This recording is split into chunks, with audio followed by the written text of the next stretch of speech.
स्वागत है आप सभी का कहानी केंद्र में। अब आप सुनेंगे अमेरिकी साहित्यकार ओ हेनरी की लिखी कहानी रखवाला। चाचा बुशरॉड वेमाउथ बैंक के सुरक्षा बल से किसी प्रकार भी कम महत्वपूर्ण नहीं थे। 60 वर्षों से वेमाउथ में चाचा ने बेहद निष्ठा से सेवा की थी। चाचा बुशरॉड बैंक के विशिष्ट रंग के थे। बाहरी रूप से वे काले थे, उनकी आत्मा ऐसी सफेद थी जैसे बैंक के खातों के कोरे पृष्ठ। अंकल बुशरॉड को ये तुलना बेहद पसंद आई होगी, क्योंकि उनके लिए विचार करने लायक एकमात्र संस्था वेमाउथ बैंक थी, जिसके वे कुली प्रभारी सेनापति के बीच सब कुछ थे। वेमाउथ दक्षिणी घाटी की तलहटी में स्वप्निल और छायादार था। वेमाउथ विले में 3 बैंक थे। 2 आशाहीन और डूबे हुए से थे। उनमें किसी वेमाउथ की वो उपस्थिति और प्रतिष्ठा नहीं थी जिससे उन्हें यश प्राप्त होता। तीसरा वेमाउथ बैंक था जिसका प्रबंधन वेमाउथ लोगों और चाचा बुशरॉड के हाथों में था। पुराने वेमाउथ घर में लाल ईंट सफेद पोर्टिको वाली हवेली एल्डर क्रीक को पार करते ही आपकी दाईं ओर सबसे पहले पड़ती, जहां श्री रॉबर्ट वेमाउथ, जो बैंक के अध्यक्ष हैं, उनकी विधवा बेटी श्रीमती वेसी, जिन्हें हर कोई मिस लेटी कहता था, और उनके 2 बच्चे नैब और गाय रहते थे। वहीं पास मैदान पर एक कॉटेज में अंकल बुशरॉड और उनकी पत्नी आंटी मेलिंदी रहते थे। श्री विलियम वेमाउथ, जो बैंक के कैशियर हैं, मुख्य एवेन्यू पर एक आधुनिक बढ़िया घर में रहते थे। श्री रॉबर्ट एक बड़े मोटे आदमी थे।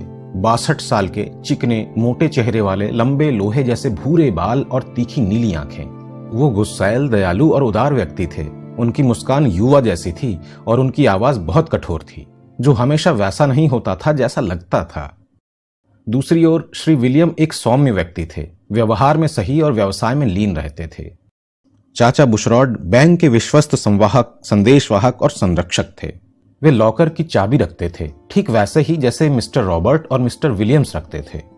कभी कभी तिजोरी के फर्श पर 10, 15 या 20 हजार डॉलर की बोरियों में चांदी रखी होती थी। ये अंकल बुशरॉड के पास सुरक्षित थी।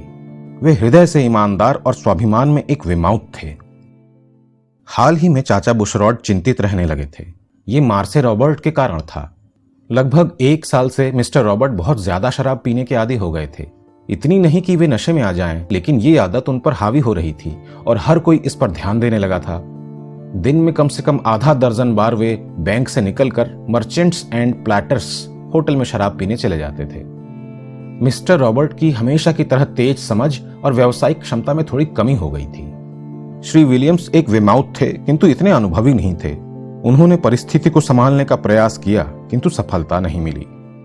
वेमाउथ बैंक में जमा राशि 6 अंकों से घटकर 5 अंकों पर आ गई। अनुचित ऋणों के कारण पुराने कागजात जमा होने लगे।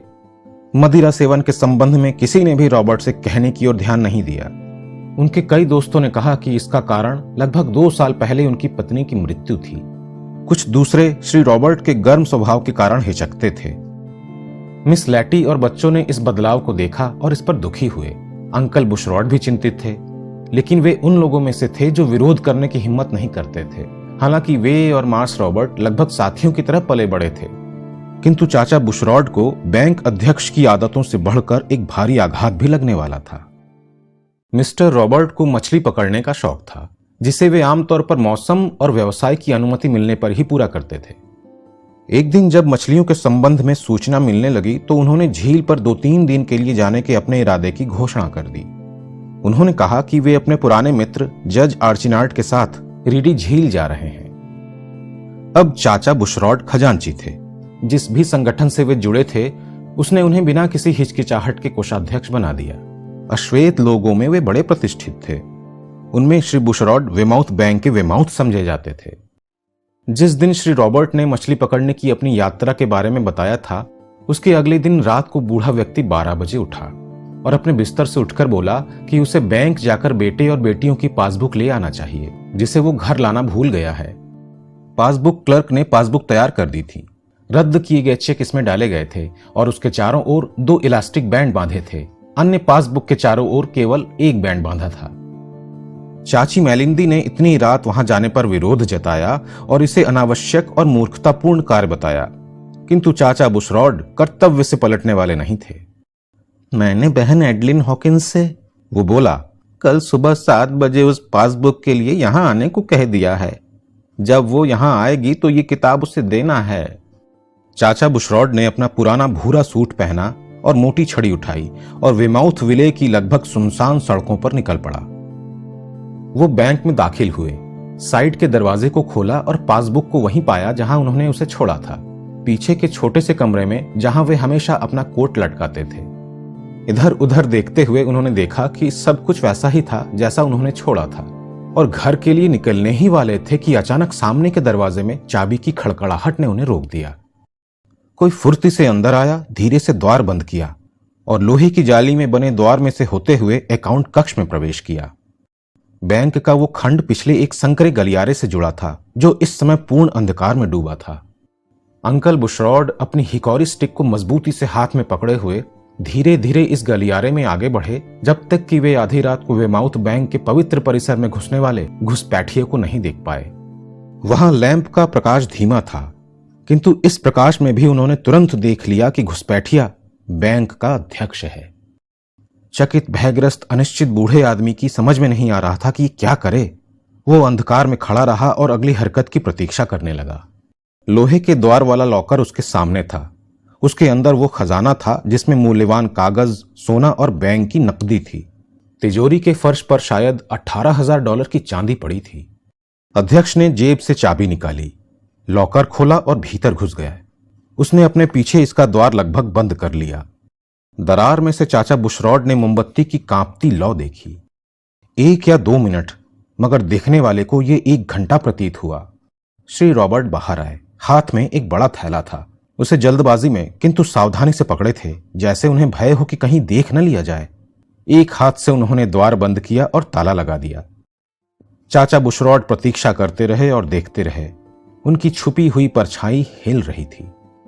श्री रॉबर्ट ने थैला धीरे से एक मेज पर रखा और कोट का कॉलर कानों तक खड़ा कर लिया। वो मटमैले रंग का सूट पहने थे, जैसे यात्रा पर जा रहे हों। उन्होंने कार्यालय की विशाल घड़ी पर तेज नजर डाली और फिर बैंक पर दृष्टि घुमाई। चाचा बुशरॉड को लगा जैसे कोई प्रिय अपने परिचित दृश्य से विदा ले रहा हो। श्री रॉबर्ट ने पुनः अपना बोझा उठाया और शीघ्रता से चुपचाप बैंक के उस रास्ते से बाहर निकल आए जिससे वे अंदर आए थे।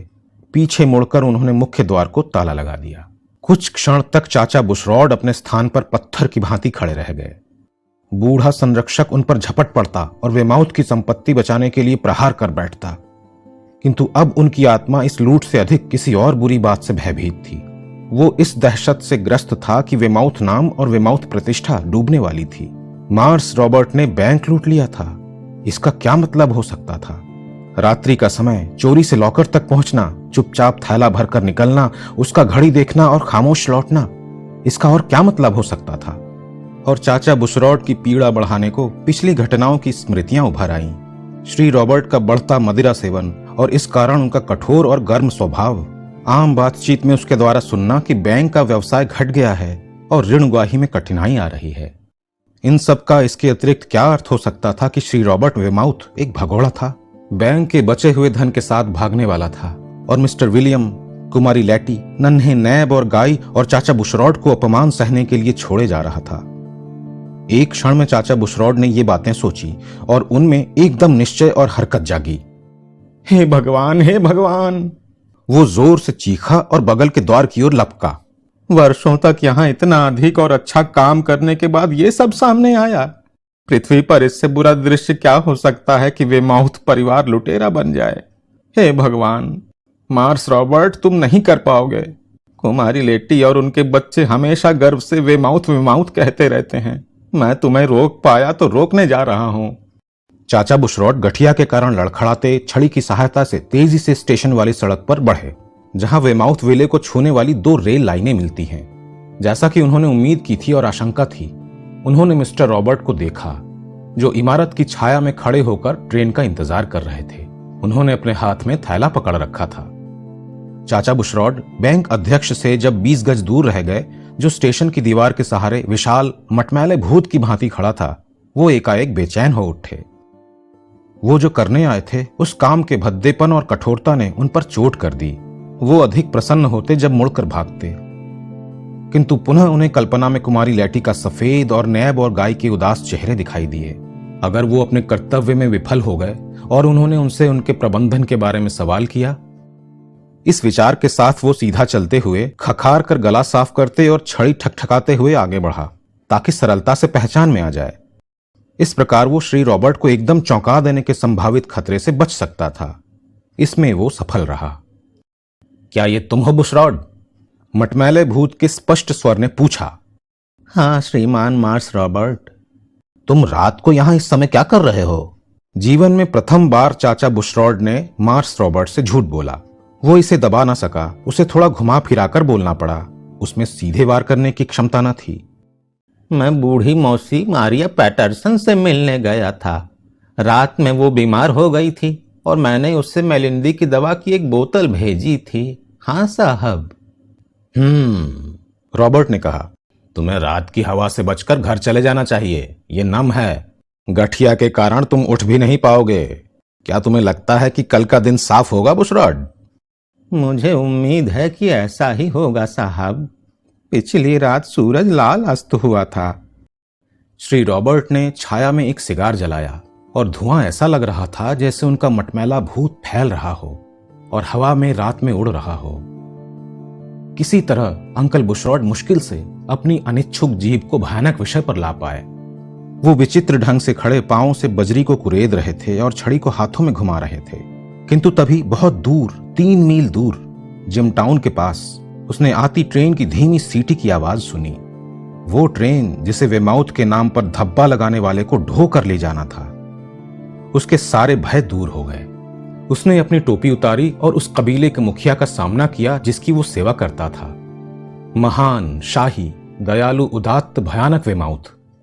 उसने उसे उस भयानक घटना के कगार पर खड़ा कर दिया था जो होने वाली थी। Mars Robert. उसका स्वर भावनाओं के दबाव से थोड़ा कांप रहा था। आपको ओफ्लॉन की प्रतियोगिता का वो दिन याद है जब वे सब घोड़ों पर थे? उस दिन आपने घुड़सवारी में जीत हासिल की थी और आपने मिस लूसी को रानी का ताज पहनाया था। प्रतियोगिता? मुंह से सिगार निकालकर श्री रॉबर्ट बोले। हाँ, मुझे अच्छी तरह याद है। किंतु आधी रात को तुम यहां प्रतियोगिता की बात क्यों कर रहे हो? घर चले जाओ बुशरॉड, मुझे लगता है तुम नींद में चल रहे हो। कुमारी लूसी ने कंधे पर तलवार से आपको स्पर्श किया था, बूढ़ा आदमी कहता रहा, और कहा था मैं आपको एक योद्धा बनाती हूँ श्री रॉबर्ट। निर्मल, निर्भय और सम्मानित बनकर ऊंचे उठो। जो कुमारी लूसी ने कहा था उसे बहुत समय हो गया है, किंतु न मैं और न आप इसे भूले हैं। हम वो समय भी नहीं भूले हैं, वो समय जब कुमारी लूसी अपनी अंतिम शैया पर लेटी थी। उसने चाचा बुशरॉड को बुलाया और कहा, चाचा बुशरॉड, जब मैं मर जाऊं तो मैं चाहती हूं कि तुम श्री रॉबर्ट की देखभाल करो। वो आपकी बात किसी और की तुलना में ज्यादा सुनता है। वो कभी कभी बहुत चिड़चिड़ा हो जाता है और हो सकता है कि जब आप उसे मनाने की कोशिश करें तो वो आपको कोसे। लेकिन उसे किसी ऐसे व्यक्ति की जरूरत है जो उसे समझे और उसके साथ रहे। वो कभी कभी छोटे बच्चे की भांति हो जाता है, ऐसा कुमारी लूसी ने कहा था। उसकी आंखें उसके पतले चेहरे पर चमक रही थी।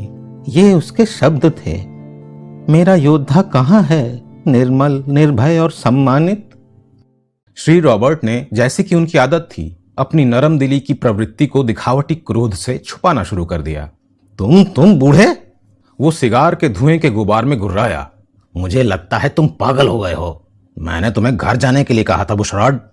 मिस लूसी ने ऐसा कहा था, है ना?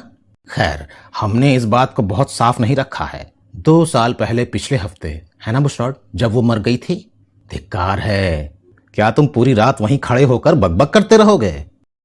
ट्रेन ने फिर सीटी बजाई। अब वो 1 मील दूर पानी की टंकी के पास थी। मार्स रॉबर्ट, अंकल बुशरॉड ने बैंकर के हाथ में रखे थैले पर हाथ रखते हुए कहा, भगवान के लिए इसे अपने साथ मत ले जाना। मैं जानता हूं कि इसमें क्या है, तुम बैंक से लाए हो।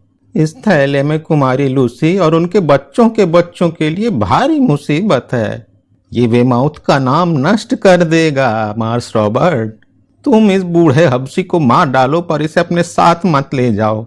जब मैं दुनिया के उस पार जाऊंगा तो कुमारी लूसी के पूछने पर उन्हें क्या जवाब दूंगा कि चाचा बुशरॉड, तुमने मिस्टर रॉबर्ट का ख्याल क्यों नहीं रखा?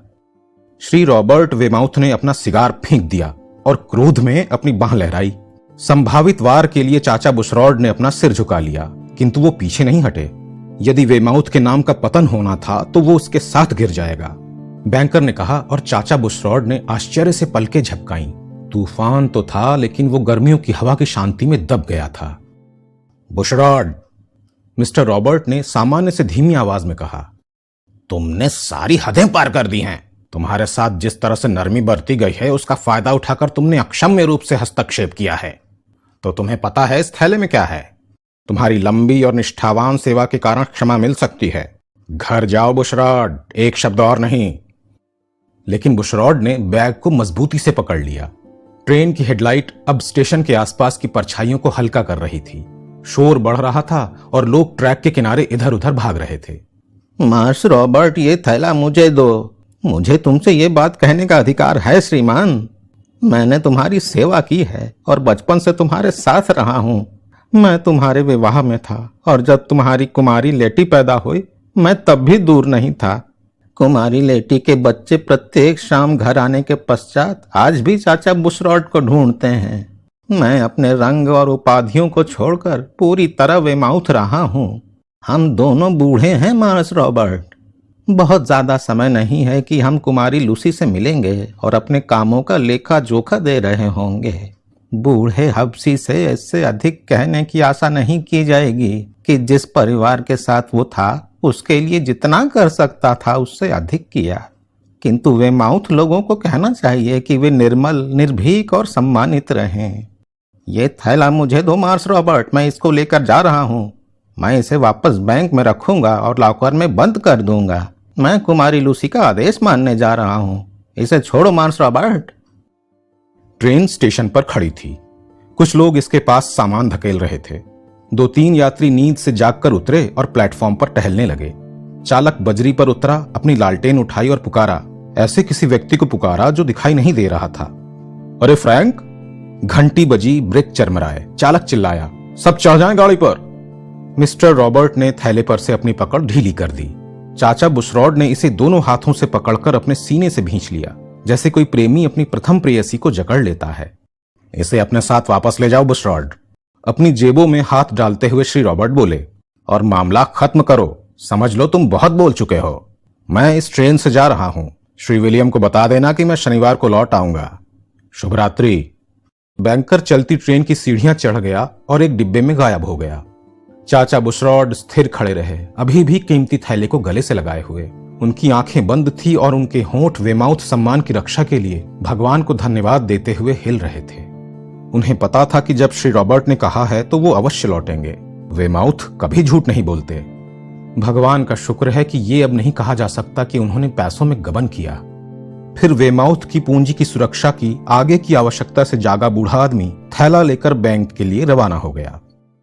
वेमाउथ से 3 घंटे की दूरी पर धूसर भोर में मिस्टर रॉबर्ट एक सुनसान फ्लैग स्टेशन पर ट्रेन से उतरे। उन्हें प्लेटफॉर्म पर प्रतीक्षा कर रहे एक आदमी की आकृति धुंधली सी दिखाई दे रही थी और एक स्प्रिंग वैगन, टीम और ड्राइवर की आकृति भी। वैगन के पिछले हिस्से से आधा दर्जन लंबे बांस के मछली पकड़ने के डंडे निकले हुए थे। तुम आ गए बाब? श्री रॉबर्ट का पुराना मित्र और विद्यालय का साथी जज आर्चिनार्ड बोला। ये मछली पकड़ने का बड़ा शानदार दिन होगा। मैं सोच रहा था कि जो तुम कह रहे थे, तुम सामान क्यों नहीं लेकर आए साथ में? वेमाउथ बैंक के अध्यक्ष ने अपनी टोपी उतार दी और अपने भूरे बालों को बिखरा दिया। अच्छा बेन, तुम्हें सच बताऊं, मेरे परिवार में एक बूढ़ा हबशी है जिसने सब गड़बड़ कर दिया। उसका इरादा ठीक था और मैं सोचता हूं कि वो ठीक कहता है। किसी प्रकार उसे पता लग गया कि मेरे साथ क्या था। यद्यपि मैंने इसे बैंक के लॉकर में छुपा दिया था और आधी रात में बाहर निकाला। मेरा अनुमान है कि वो देख रहा था कि मैं किसी भले आदमी से अधिक इसमें डूब गया। इसके लिए उसने मेरे सामने तर्क भी रखे। मैं शराब पीना छोड़ रहा हूं। श्री रॉबर्ट ने निष्कर्ष स्वरूप कहा, मैं इस नतीजे पर पहुंचा हूं कि इसके साथ कोई आदमी वो आदमी नहीं बन सकता जो बनना चाहता है, निर्भीक और सम्मानित। बुशरॉड ने इसे इसी ढंग से कहा था। वैसे मुझे स्वीकार करना पड़ेगा। जब वे गाड़ी में चढ़ने लगे, जज ने विचारपूर्वक कहा, बूढ़े हबशी के तर्कों को जानबूझकर खारिज नहीं किया जा सकता। फिर भी लंबी सांस के साथ श्री रॉबर्ट बोले, उस थैले में 2 क्वार्टर बेहतरीन पुराने रेशम मखमल बॉर्बन थे, जिससे आपने कभी अपने होंठ भिगोए थे।